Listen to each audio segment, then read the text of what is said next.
মর্মান্তিক দুর্ঘটনা সৌদি আরবে। মক্কা থেকে মদিনা যাওয়ার পথে যাত্রীবাহী বাস ও ট্যাঙ্কারের সংঘর্ষে মৃত্যু হলো অন্তত ৪২ জন ভারতীয় উমরাহ যাত্রীর। রবিবার গভীর রাতে এই ঘটনাটি ঘটে সৌদি আরবের মুফরিহাটে। মৃত ৪২ জন হায়দ্রাবাদের বাসিন্দা বলে জানা যাচ্ছে। পাশাপাশি আহত হয়েছেন বহু তীর্থযাত্রী। আন্তর্জাতিক সংবাদ মাধ্যম সূত্রে জানা যাচ্ছে, রবিবার রাত্রি প্রায় ১:৩০ নাগাদ মুফরিহাটের কাছে একটি ডিজেল ট্যাঙ্কারের সঙ্গে সংঘর্ষ হয় বাসটির।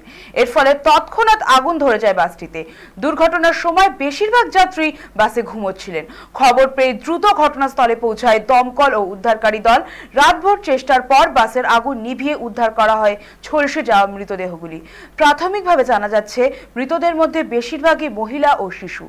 সরকারিভাবে মৃতের তালিকা প্রকাশ না করা হলেও জানা যাচ্ছে, মৃতদের মধ্যে ৪২ জন ভারতীয়।